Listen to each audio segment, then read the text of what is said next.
कुदरत यहाँ से गुजरी है। आगे समझिए। इमाम अबू हनीफा रहमतुल्लाह अलैह के ज़माने के अंदर एक बादशाह था, हारून रशीद था या कोई और था।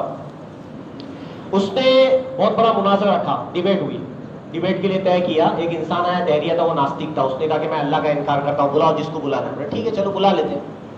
इमाम अबू हनीफा रहमतुल्लाह अलैह उस वक्त मौजूद थे। इमाम साहब की अकल वगैरह अल्लाह के फजल से सब लोगों में मशहूर थी। तो इमाम साहब को बुलाया गया, वक्त तय हुआ। इमाम साहब वक्त के पाबंद थे और पाबंद होना भी चाहिए। 9 बजे का वक्त तय किया, मान लो मिसाल के तौर पर। इमाम साहब पहुंचे 10 बजे।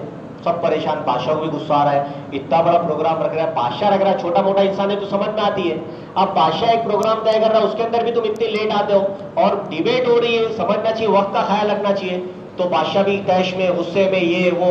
अभी प्रोग्राम खत्म कर रहे थे, उठा रहे थे, भाई छोड़ो खत्म करो, इमाम साहब का इंतजार खत्म करो। इतनी देर में इमाम साहब पहुंच गए। इमाम साहब पहुंच गए तो इमाम साहब से कहा गया कि आप डिबेट बाद में करो, सबसे पहले लेट आने की वजह बताओ। कोई मजाक है ये, मैं अपने लफ्जों में बोल रहा हूँ, कोई मजाक है ये कि भाई कभी भी आ गए आप, कोई ख्याल नहीं, हमारा ख्याल नहीं, हुकूमत का ख्याल नहीं, हुकूमत के कानून का ख्याल नहीं, हमारी जबान का लिहाज नहीं किया तुमने, वगैरह वगैरह। तो इमाम साहब ने कहा कि ठीक है मैं बताता हूँ क्यों लेट हुआ।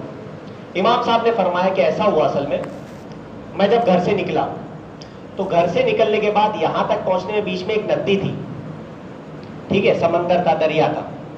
कश्ती नहीं थी वहां पर, कश्ती के बगैर मैं कैसे आऊंगा, कश्ती नहीं थी। बहुत देर इंतजार किया।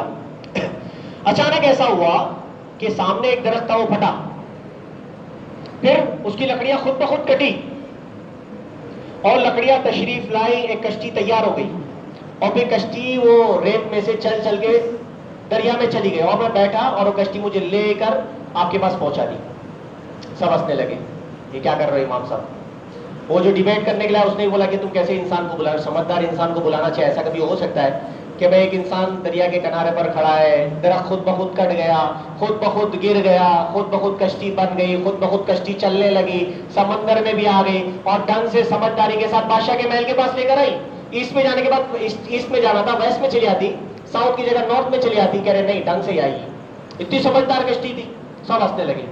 इमाम साहब जाने लगे तो उन्होंने कहा भाई क्या है। इमाम साहब बोले डिबेट खत्म। वो सामने से उसने ही बोला ये कैसी कैसी बात है, ढंग के इंसान को लाना चाहिए। इमाम साहब ने कहा कि बात हो गई खत्म। अभी बिग बैंग वाले क्या बोल रहे हैं, खुद ब खुद एक हादसा हुआ, खुद ब खुद फटा, खुद ब खुद इंसान बना, खुद ब खुद समंदर, ये वो, सब समझदारी से ढंग से काम होने लगा।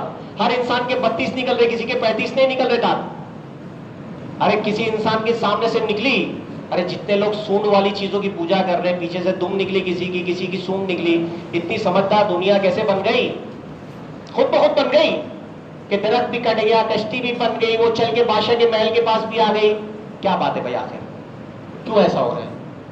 ऐसा खुद ब खुद कोई चीज नहीं हो सकती है, पागलपन की बात है। इमाम साहब बोले डिबेट खत्म। बोले क्या है भाई। तो उन्होंने कहा कि तुम खुद ही सोचो कि जब एक कश्ती खुद ब खुद नहीं बन सकती तो कायनात कैसे खुद ब खुद बन गई, कायनात कैसे बन गई खुद ब खुद। ये एक वाकया।